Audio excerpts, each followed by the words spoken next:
Okay guys, today what we're going to be looking at is kinematics. And kinematics is basically the study of objects in motion. And so you're probably familiar with, from science class, objects that go in one direction or maybe in two directions, but only on the x-axis. With kinematics and ballistics, we're looking at projectile motion. So that's where we're headed today with this screencast. So what is kinematics? Kinematics is the study of the geometry of motion and is used to relate displacement, velocity, and acceleration in time without reference to the cause of motion. So put in simpler terms, basically you're looking at how does an object travel in relation to its height and length and speed and acceleration. We're not too concerned with how that motion happens. So the language of kinematics. All right, we have distance,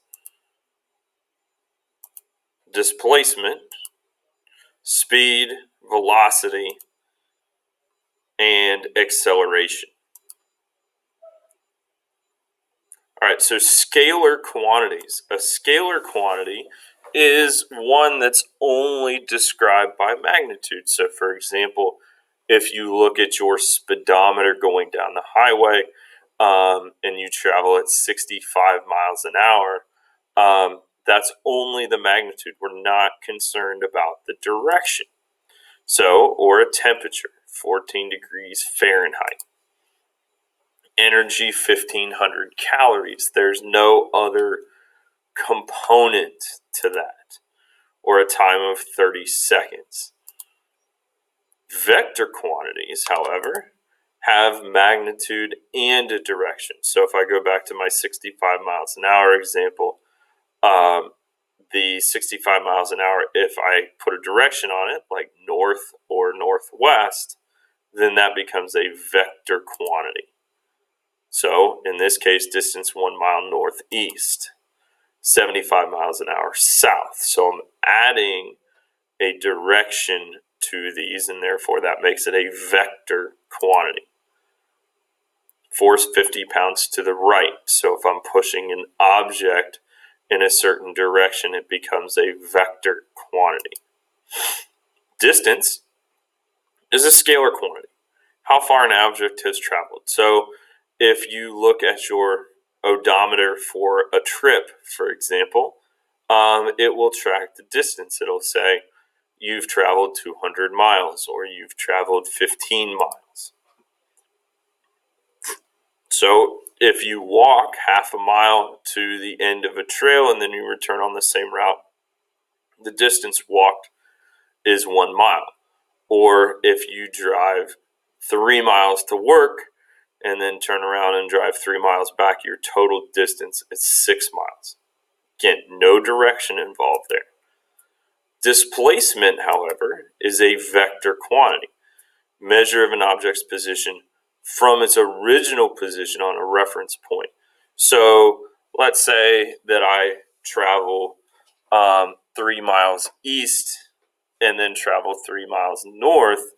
I'm creating a right triangle, and the hypotenuse of that would be the distance, or the displacement, sorry. The terms displacement and distance are used interchangeably, although not always correctly. So, here, distance is the length traveled along a path between 2 points. But the displacement would be the straight line distance between the 2 points. So, in this case, the displacement would be shorter than the distance. And it can be measured as two components, in the x direction and also in the y direction. So that becomes important when we start discussing projectile motion. If you notice here, the x displacement and then the y displacement forms a right angle. So we're going to use right angle geometry to figure out a displacement between the two. Speed, however, like we said before, is a scalar quantity. Just the rate an object's moving without regard to direction. Total distance divided by total time. So a car traveled 400 miles for 8 hours. What was its average speed? Velocity, though, is a vector quantity because we're adding direction.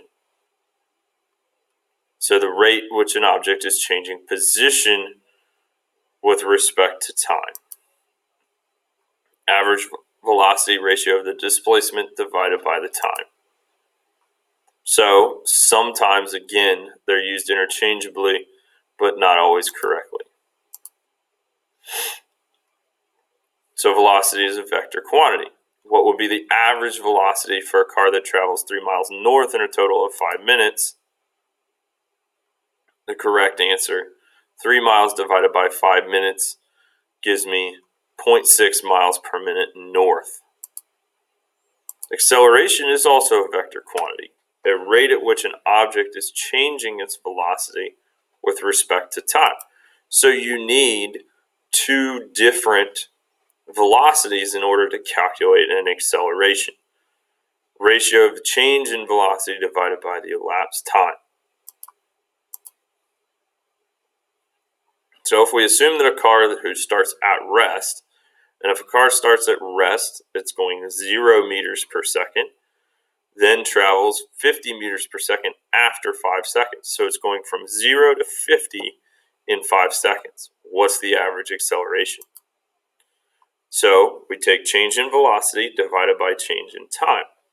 50 minus 0 would give me 50 still on top. 5 minus 0 give me 5 on the bottom. So our correct answer here is 10 meters per second squared. Projectile motion then is motion in a plane. All right, so two directions. We have horizontal and we have vertical. Horizontal motion is independent of vertical motion. So in this case, they're not related. And the path is always parabolic in shape and called a trajectory. You watch someone on Saturday or Sunday throw a football, it's always going to be a parabola. Or you shoot a basketball, free throw, 3-point shot, you can always follow a parabola.